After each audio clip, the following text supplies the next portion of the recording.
दोस्तों नमस्कार, मैं रमन शर्मा। आज नेताओं के दोहरे मापदंड के ऊपर एक विचार आया, तो सोचा आपसे बात कर लें।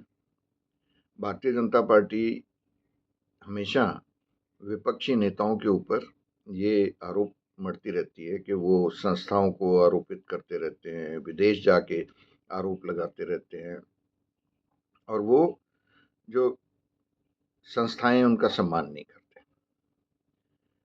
अभी पिछले 4-5 दिन में हमारे उपराष्ट्रपति धनखड़ साहब,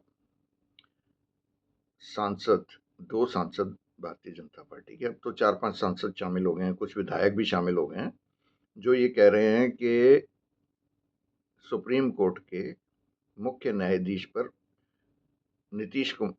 निशिकांत दुबे की जो टिप्पणी थी वो सही थी। अगर वो सही थी तो राहुल गांधी ने अगर चुनाव आयोग की असलियत खोल के रख दी तो उसमें क्या बुराई थी, उसको भी उसी तरीके से लिया जाना चाहिए। चुनाव आयोग निष्पक्ष या पारदर्शी क्यों नहीं है?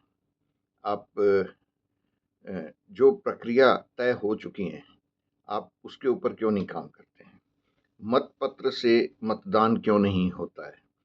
5 बजे जैसे ही वोटिंग खत्म होती है उसके बाद आप नंबरिंग क्यों नहीं करते हैं?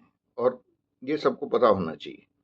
ये किसी की बपौती नहीं है कि आप जो चुनाव करा रहे हैं उसके ऊपर आप ही का हक है। वो हर नागरिक का अधिकार है। चुनाव आयोग सिर्फ एक संस्था है जिसको चुनाव करवाने के लिए नियुक्त किया है, जबकि नागरिक इस देश में संविधान के हिसाब से वो इस देश का मालिक है। अब अगर जो नौकर है या नियुक्त संस्थाएं हैं वो सही तरीके से काम नहीं करेंगी, आरोप तो लगेंगे और आपको उसका जवाब भी देना पड़ेगा। आज भाजपा है, कल दूसरी कोई पार्टी सत्ता में होगी, तो हो सकता है कि ये जितनी भी मोदी काल के अंदर ये कमियां या संस्थाओं के ऊपर कब्जा कह लीजिए या तयशुदा तरीके से जो काम हो रहे हैं वो रुकेंगे, उनमें सुधार आएगा।